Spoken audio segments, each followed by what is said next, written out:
বড়দেরকে প্রণাম আর ছোটদেরকে ভালোবাসা জানিয়ে আমি শিপ্রা মজুমদার আজকে আবার একটা নতুন রেসিপি নিয়ে তোমাদের কাছে চলে এসেছি। আশা করি রেসিপিটা তোমাদের ভীষণ ভালো লাগবে। তাহলে দেখতে শুরু করো এখন থেকে। আজকে আমি তোমাদেরকে কি দেখাতে চলেছি। দেখো বন্ধুরা, আমি এখানে বেশ কিছুটা পটল আর দুটো আলু নিয়ে নিয়েছি। পটলগুলোকে এইরকম খোসা ছাড়িয়ে দিতে হবে, আর অল্প অল্প খোসা থাকলেও কোনো ক্ষতি নেই।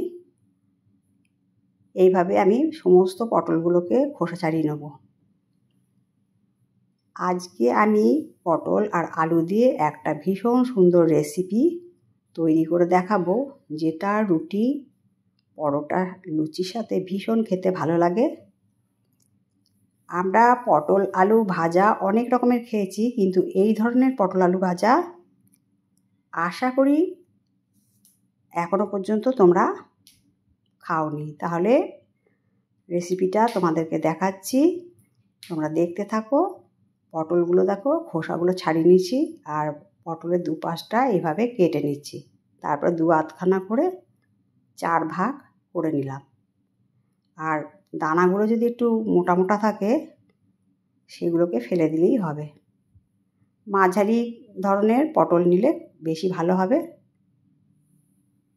এরকম টাইপের আমি পটল নিয়ে নিচ্ছি, সমস্তটা কাটা হয়ে গেছে। এবার একটা থালার মধ্যে তুলে রাখলাম। এবারে আলুর খোসা ছাড়ানো হয়ে গেছে। এবার আলুগুলোকে একটু পাতলা পাতলা করে আরেক দিকে কেটে নিচ্ছি। সব আলুটা দেখো কাটা হয়ে গেল, তোমাদেরকে দেখিয়ে দিলাম। এরকম টাইপের আলুগুলোকে কেটে নিতে হবে।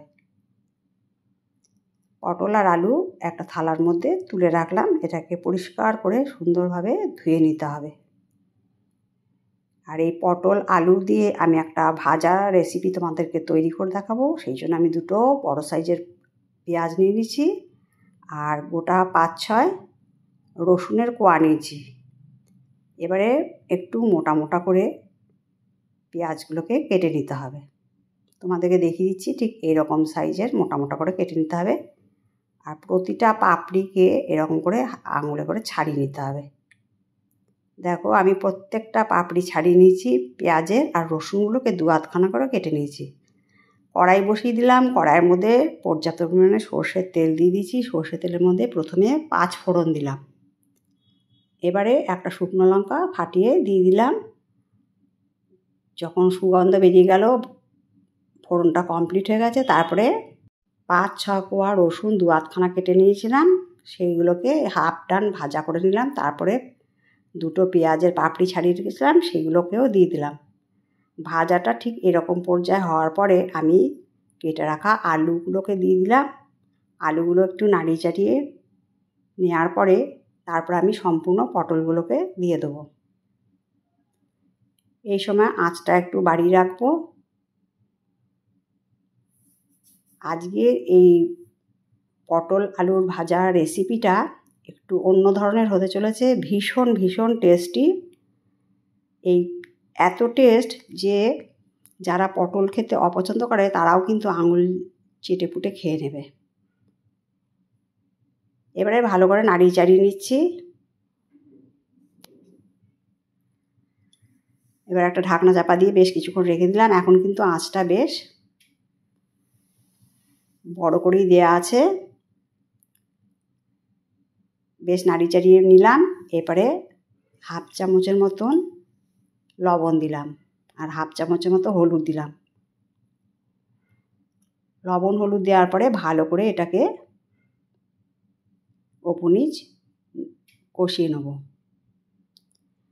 যাতে করে পটলটা আর আলুটা সুন্দর করে মিশে যায় নুন হলুদের সাথে। এরপর দেখো ওটা হতে থাক। এরপর আমি একটা ফ্রাইং হাতা নিয়ে নিয়েছি, তার মধ্যে 1 চামচ গোটা পোস্ত দিয়ে দিলাম। গোটা পোস্তটা যেমন চিটপিট করে ভাজতে শুরু করলো, তখন আমি আঁচটাকে নিভিয়ে দিয়েছি।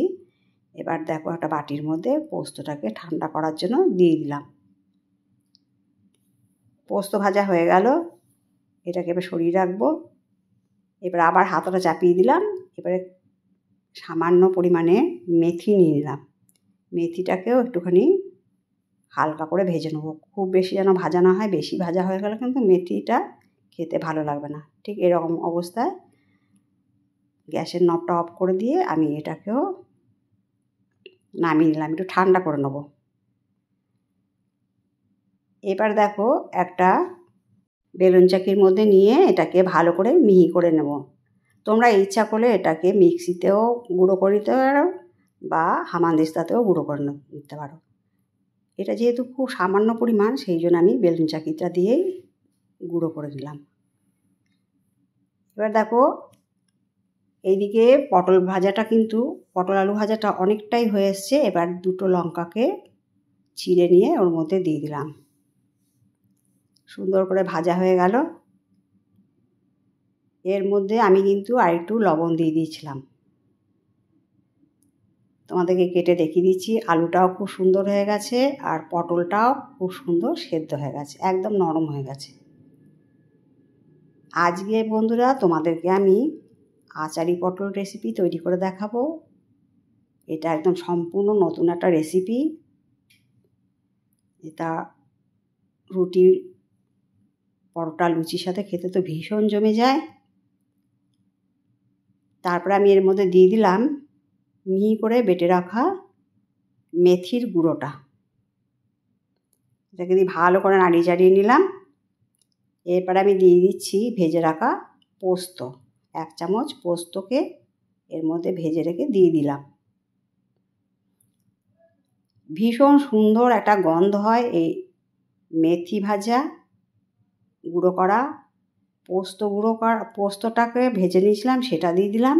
এইসব মিলেমিশে একটা অপূর্ব সুন্দর গন্ধ হয়। আর একদম শেষে আমি কি মেশাবো সেটাও তোমাদেরকে দেখিয়ে দেবো। তাই আশা করি বন্ধুরা তোমাদের আজকের রেসিপিটা ভীষণ ভালো লাগবে। তাই রিকোয়েস্ট করব তোমরা অবশ্যই বাড়িতে একবার তৈরি করে খেও। এর স্বাদ কিন্তু কোনো দিন ভুলতে পারবে না। এর স্বাদ কিন্তু 3-4 দিন মুখে লেগে থাকবে। এবার দিয়ে দিলাম কিছুটা আমচুর পাউডার। আমার কাছে আমচুর পাউডার আছে তাই আমি আমচুর পাউডার দিয়ে দিলাম। তোমাদের কাছে যদি আমচুর পাউডার না থাকে তোমরা লেবুর রস দিয়ে দিতে পারো। ভীষণ সুন্দর টেস্ট হয় এই আলু পটল ভাজা রেসিপিটা, আচারি আলু পটল ভাজা। এটা আমি আচারি পটল আলু ভাজা নাম দিয়েছি। আশা করি এই নতুন রেসিপিটা তোমাদের ভালো লাগবে। আর এই নামটা পারফেক্ট হলো কি না সেটাও তোমরা আমাকে কমেন্ট করে জানাতে পারো। দেখো কত সুন্দর ভাজা হয়ে গেছে।